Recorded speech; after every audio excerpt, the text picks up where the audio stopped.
बच्चों, आपका बीए द्वितीय वर्ष का अर्थात फोर्थ सेमेस्टर चतुर्थ सेमेस्टर का एग्ज़ाम आपका मंगलवार को होना है। और आप जानते हैं कि आपकी पेपर का नाम है हिंदी अनुवाद, जिसका पेपर कोड है A010401T। चतुर्थ सेमेस्टर है आपका और पेपर का नाम हिंदी अनुवाद। चूँकि परीक्षा की लगभग आपकी तैयारियां पूरी हो चुकी हैं, हमने काफ़ी कुछ पढ़ लिया है, लेकिन कुछ इम्पॉर्टेंट प्रश्न जो हैं, जो महत्वपूर्ण हो सकते हैं आपकी परीक्षा की दृष्टि से, उनको समझने के लिए मैं आपको ये एक मैसेज या एक ऑडियो आप तक पहुंचा रही हूँ। आप अच्छे से इन प्रश्नों को और समझ करके इसका आंसर तैयार करके रखिए, जिससे आपकी परीक्षा बहुत अच्छी हो और आप बहुत अच्छे नंबर से पास हों। तो आपका प्रश्न पत्र जो है वो 3 भागों में बँटा होगा, खंड आ, बा और सा। पिछले वर्ष आपने जिस तरह पेपर दिया, आपको मालूम है कि इन तीनों खंडों में अलग अलग शब्द संख्या के आपसे प्रश्न पूछे जाते हैं। तो पहला जो आपका खंड आ है, इसमें 5 प्रश्न आपके दिए होंगे और पाँचों का ही उत्तर आपको करना होगा। प्रत्येक प्रश्न आपका 3 नंबर का होगा और अधिकतम 75 शब्दों में, माने अति लघु उत्तर आपसे पूछा जा रहा है। तो ये भी आपको ध्यान रखने की बात है कि कम से कम आप इसका आंसर जो है 1 से 1.5 पैराग्राफ तक करें। अपनी राइटिंग पे भी आप कितनी बड़ी या छोटा लिखते हैं उस पे भी आपके निर्भर करता है, लेकिन फिर भी प्रश्न को समझ करके उसका आंसर आप करेंगे, उत्तर करेंगे, तो निश्चित ही आपको अच्छे मार्क्स नंबर मिलेंगे, क्योंकि 3 नंबर का प्रश्न है तो इतना तो आपसे उम्मीद की ही जा सकती है। कुछ प्रश्न जो हैं महत्वपूर्ण हैं, महत्वपूर्ण सभी कुछ होता है, लेकिन फिर भी परीक्षा के हिसाब से हम क्या चीज़ों को और ज़्यादा अच्छे से पढ़ सकते हैं, तो इसके लिए मैंने कुछ प्रश्न आपके तैयार किए हैं, उनको आपके साथ शेयर कर रही हूँ। आप इनको अच्छे से और तैयार कर लीजिएगा। पहला प्रश्न जो मेरी दृष्टि से मुझे लगता है कि बहुत महत्वपूर्ण है, वो है अनुवाद का अर्थ स्पष्ट कीजिए। अब मैंने आपको बताया है, पढ़ाया है कि अनुवाद क्या है ना? कैसे स्रोत भाषा की चीज़ को हम लक्ष्य भाषा में अनुदित करते हैं। अर्थात हमने मान लीजिए हिंदी की किसी पुस्तक का इंग्लिश में आपको अनुवाद करना है, तो जिस पुस्तक का हम कर रहे हैं, हम उसको स्रोत भाषा कहते हैं, और जिसमें कर रहे हैं उसको हम लक्ष्य भाषा कहते हैं। तो अनुवाद का अर्थ क्या है, इस चीज़ को, या मतलब पहले आप जब समझ जाएंगे कि अनुवाद कहते किसे हैं, तो उसका अर्थ आप अच्छे से लिख पाएंगे। तो पहला प्रश्न मेरी दृष्टि से जो महत्वपूर्ण है वो अनुवाद का अर्थ स्पष्ट कीजिए। दूसरा प्रश्न जो महत्वपूर्ण हो सकता है वो है अनुवाद का महत्व स्पष्ट कीजिए। क्या महत्व है आजकल के समय में? देखिए, अनुवाद बहुत इम्पॉर्टेंट चीज़ है, क्योंकि हम एक भाषा या 2 भाषा के जानकार हो सकते हैं और वो भी हम पढ़ सकते हैं या लिख सकते हैं, लेकिन उसकी सांस्कृतिक साहित्यिक पृष्ठभूमि को समझना, वहाँ का जो तीज त्योहार हैं, वहाँ की जो शब्दावली है, वहाँ के जो पर्यायवाची हैं, उन सब चीज़ों को जानना उतना आसान काम नहीं होता। तो अगर हम किसी दूसरी भाषा की पुस्तक को पढ़ना चाहते हैं, तो हमारे पास क्या विकल्प है? अगर कोई जानकार व्यक्ति उस पुस्तक का अनुवाद करके हमारी भाषा में अगर उसको प्रस्तुत करता है, तो उसे पढ़ कर के हम उसके बारे में अच्छी प्रकार से जान सकते हैं। जैसे मान लीजिए कि आपको अभिज्ञान शाकुंतलम पढ़ने का बहुत शौक़ है या बहुत आपको अच्छा लगता है, लेकिन आपको संस्कृत नहीं आती, कैसे पढ़ेंगे आप? अभी आजकल तो कई बार आपको संस्कृत के नीचे हिंदी लिखी मिल जाती है, लेकिन वो उतना अच्छे से नहीं लिखा होता कि आप उस कथा का आनंद ले सकें। लेकिन अगर एक व्यक्ति इन दोनों भाषाओं में निपुण है, हिंदी भी उसको बहुत अच्छी तरह आती है और संस्कृत के बारे में भी पूरा उसे ज्ञान है, तो अभिज्ञान शाकुंतलम की उस पुस्तक को वो हिंदी में अनुवाद करके आपके समक्ष बिल्कुल वैसा ही रूप रख सकता है जैसे संस्कृत में कालिदास ने अपनी विचार और भावनाओं के साथ उसको प्रस्तुत किया है। दुष्यंत और शकुंतला की कहानी को आपके सामने रखा है। तो अनुवाद निश्चित ही बहुत महत्वपूर्ण एक कला है या विधा है, जिससे आप दूसरी भाषाओं, चाहे तो अपने भारत की भारतीय भाषाएं हैं या फिर विदेशी भाषाएं हैं, वहाँ की पुस्तकों को हम बहुत करीब से समझ सकते हैं और उनको पढ़ सकते हैं, क्योंकि हम हर भाषा का ज्ञान प्राप्त नहीं कर सकते। तो ये चीज़ आपको यहाँ पे बतानी होगी कि अनुवाद का महत्व क्या है, बहुत महत्वपूर्ण है। इसी बात को आपको अपनी भाषा में व्यक्त करना है। तीसरा प्रश्न जो मैंने आपके सामने पहले भी एक बार इस पर चर्चा की थी, वो है मशीनी अनुवाद किसे कहते हैं। आपको मालूम है कि आजकल इतनी सारी ऐप आ गई हैं कि आप उसके माध्यम से तुरंत किसी भी चीज़ को आप ट्रांसलेट कर लेते हैं, अनुवाद कर लेते हैं। लेकिन मशीन आपके शब्दों को अनुवाद कर सकती है, लेकिन आपकी भावनाओं, आपकी सभ्यता, संस्कृति को उस तरीके से प्रस्तुत नहीं कर सकती जिस तरह से कोई एक लेखक कर सकता है। तो इसलिए मशीनी अनुवाद किसे कहते हैं और किस प्रकार से उसके माध्यम से हम अनुवाद कर पाते हैं या करने में समर्थ होते हैं, इसको आपको लिखना है। फिर चौथे प्रश्न जो मुझे मेरी दृष्टि से महत्वपूर्ण लगता है, वह है हिंदी अंग्रेजी अनुवाद की समस्याएं बताइए। हिंदी भाषा, ऐसे लगता है आजकल हमको कि हमें अंग्रेजी बहुत अच्छे से आती है या हिंदी भी हम अच्छे से जानते हैं, पर वो हम किसी भी भाषा के उछले स्तर को जानते हैं। लेकिन अगर हम गंभीरता से किसी भाषा का अध्ययन करते हैं तो उसके लिए बहुत हमको गंभीर प्रयत्न करने की आवश्यकता होती है और बहुत गहराई से समझना होता है। तो इसलिए कहने के लिए आजकल आपको ऐसे बहुत सारे लोग मिल जाएंगे जो कहेंगे कि वो दोनों भाषाओं पर समान अधिकार रखते हैं, लेकिन वास्तविकता ये होती कि वो उतनी गंभीरता से उन चीज़ों को नहीं जानते। तो क्या वो समस्याएं हैं जो हिंदी और अंग्रेजी से अनुवाद करने में आ सकती हैं, उनको भी आप अपने समझ से बता सकते हैं। देखिए, कई बार क्या होता है ना बच्चों की, कोई प्रश्न आपका आया, आपने उसको पढ़ा नहीं है या बहुत ज़्यादा आपको उस समय याद नहीं आ रहा है, तो किसी भी प्रश्न को यदि आप 1 से 2 या 3 बार पढ़ते हैं तो कहीं ना कहीं वो प्रश्न अपने आप में आंसर, अपना उत्तर दे रहा होता है। अब हिंदी अंग्रेजी अनुवाद की समस्या, आप सोचिए कि यदि आपको दोनों ही चीज़ें आती हैं, लेकिन फिर भी अगर आपको एक पुस्तक दे दी जाए कि आप इसे अनुवाद कर दीजिए, इसको अंग्रेजी में ट्रांसलेट कर दीजिए या अंग्रेजी की पुस्तक को हिंदी में ट्रांसलेट कर दीजिए, तो वो कौन सी समस्याएं होंगी। ज्ञान होना एक बहुत अलग बात है, लेकिन क्या मैं उतनी निष्ठा रखती हूँ कि मैं पूरी लगन के साथ उस चीज़ को कर पाऊँ? क्या मैं शब्दकोश के बारे में इतना जानती हूँ? क्या मैं उस भाषा के मुहावरे, लोकोक्तियों, उन सब के बारे में बहुत जानती हूँ? तो ये बहुत सारी चीज़ें होती हैं जो हमें दोनों भाषाओं के बीच में आनी चाहिए। तो ये चीज़ आप अपने अपने आप को उस जगह रख कर के देखें कि यदि मुझे ये करने को दिया जाए तो क्या मैं कर सकता हूँ या मुझे क्या समस्याएं आ सकती हैं, तो भी आप किसी प्रश्न को अच्छे से हल कर पाएंगे। एक और प्रश्न जो हमने क्लास में अपनी बातचीत की है, लेकिन फिर भी मैं यहाँ आपको बता दूँ कि प्रशासनिक अनुवाद से क्या समझते हैं। शासन प्रशासन में बहुत सारे जो पत्र हैं, बहुत सारी जो चीज़ें हैं, जो किताबें हैं, वो अंग्रेजी भाषा में लिखी जाती हैं और जब उनका अनुवाद किया जाता है तो उनकी जो टेक्निकल यानी पारिभाषिक शब्दावली हैं, उनको ट्रांसफ़र करना, उनको अनुवाद करना, उनके बारे में समझना, वो किस तरह संभव होता है। तो प्रशासनिक अनुवाद से आप क्या समझते हैं और कौन सी ऐसी चीज़ें हैं जो प्रशासनिक अनुवाद के अंतर्गत आती हैं। अपनी पुस्तक के माध्यम से इसको गंभीरता से आप पढ़ सकते हैं। एक और महत्वपूर्ण प्रश्न जो मुझे लगता है कि आपको अच्छे से तैयार कर लेना चाहिए, मिथक और पुराण कोश की उपयोगिता। आप जब किसी भी पुस्तक के बारे में अनुवाद करने के लिए जाते हैं तो उसमें बहुत सारी धार्मिक बातें उसमें कही गई होती हैं, ये धर्म ग्रंथों से बहुत सारे उदाहरण लिए गए होते हैं। पर आपको अगर वो नहीं आता है तो इस प्रकार के शब्दकोश भी आते हैं जो मिथक और पुराणों की बातों को आपके समक्ष रख सकते हैं। तो इन सब चीज़ों को भी आप अच्छे से तैयार करेंगे।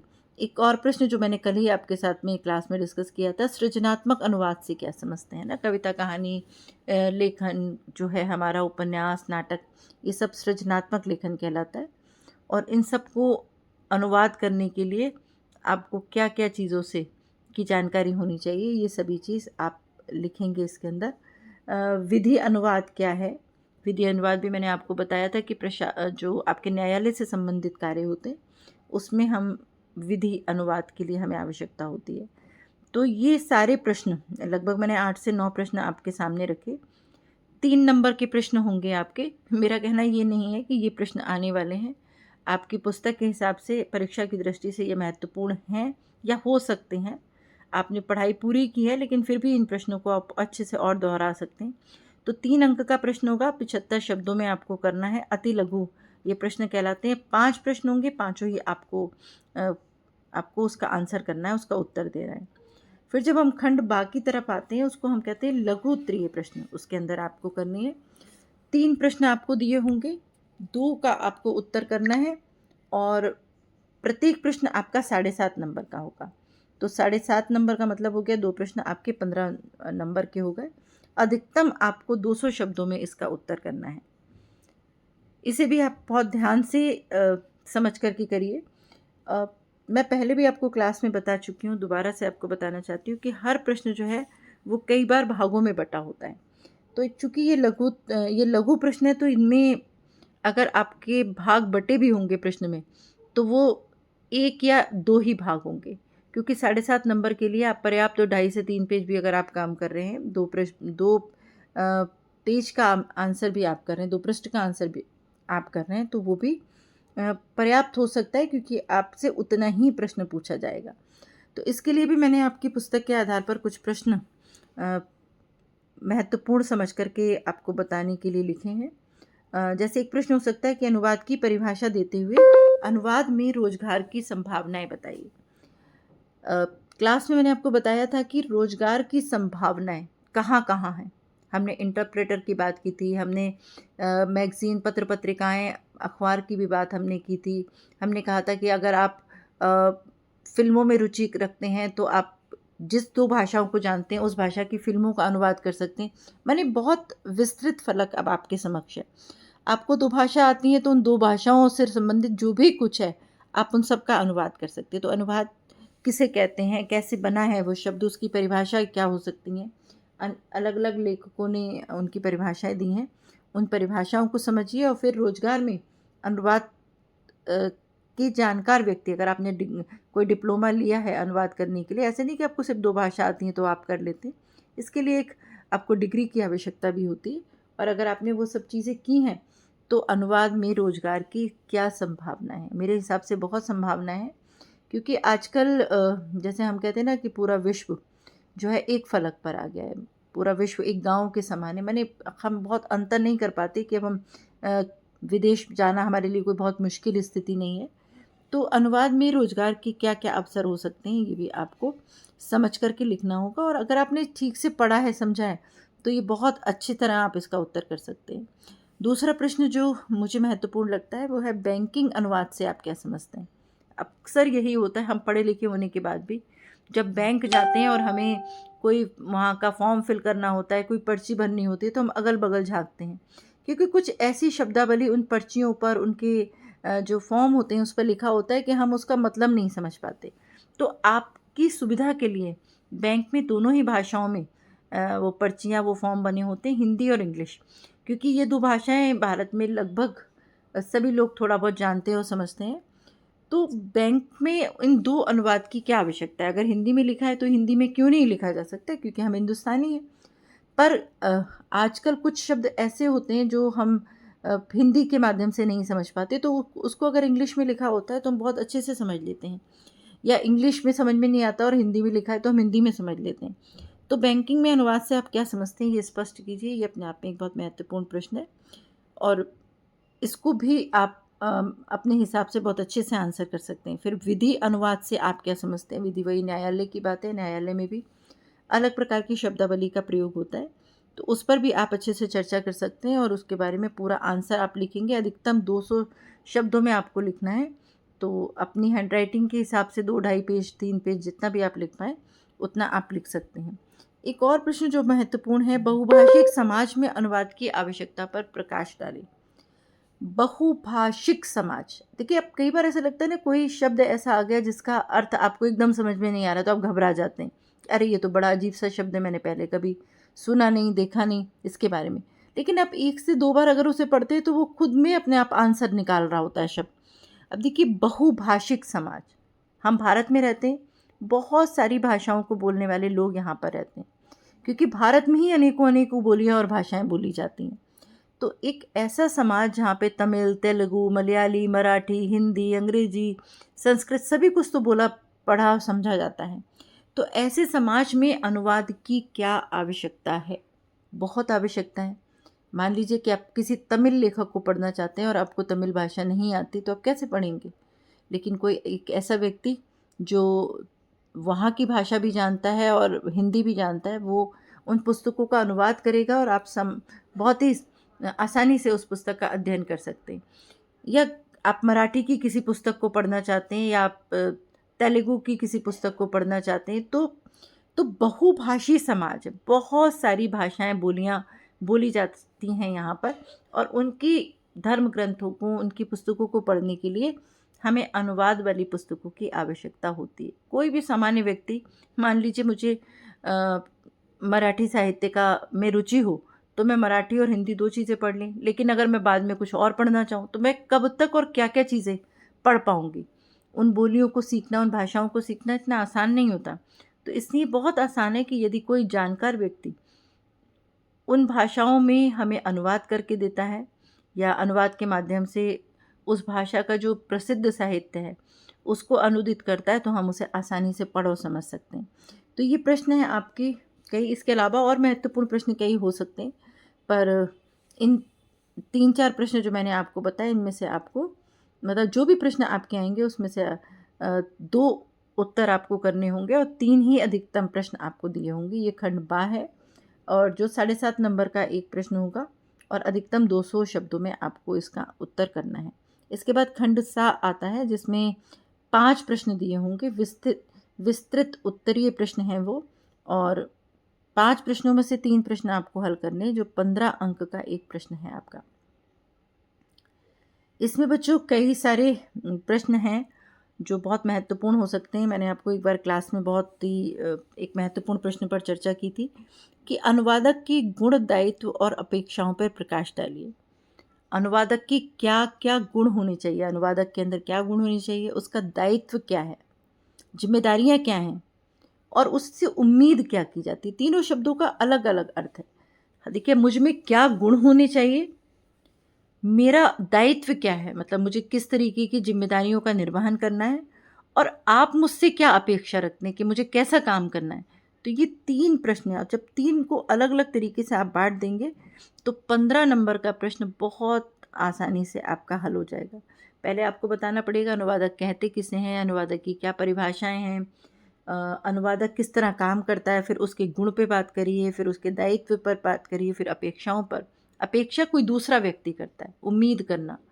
आप किसी से क्या उम्मीद करेंगे कि भाई वो अनुवाद कर रहा है तो बहुत अच्छी तरह करे, पूरे हर चीज़ का ध्यान रख करके करे, उसको उन दोनों भाषाओं पर समान रूप से अधिकार होना चाहिए। तो इस तरीके से पूरी उस जानकारी को आपको विस्तृत रूप से यहाँ बताना है।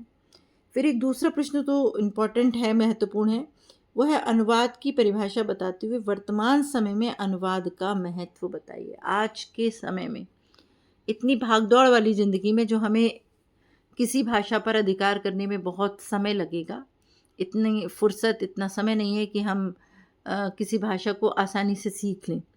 तो आज के समय में अनुवाद का क्या महत्व है और किस तरह हम अनुवाद को समझते हैं, उसकी क्या परिभाषाएं हो सकती हैं, इस प्रश्न को भी आपको हल करना है। तो आपको इसे 2 भागों में बांटना होगा और उस 2 भागों में बांट करके फिर आप उसका आंसर करेंगे, तो निश्चित ही वो आंसर जो है, वो उत्तर जो है आपका 15 नंबर के हिसाब से हो जाएगा। एक और प्रश्न जो महत्वपूर्ण है कि पारिभाषिक शब्द से आप क्या समझते हैं, लक्षण सहित बताइए। पारिभाषिक शब्द बैंक में अलग तरीके के होते हैं, न्यायालय में अलग तरीके के होते हैं, स्कूल कॉलेजेस में अलग तरीके के होते हैं, आप कहीं भी जाते हैं तो एक अलग तरीके के पारिभाषिक शब्दावली है। उन सभी चीज़ों पर आपको समझ करके लिखना है।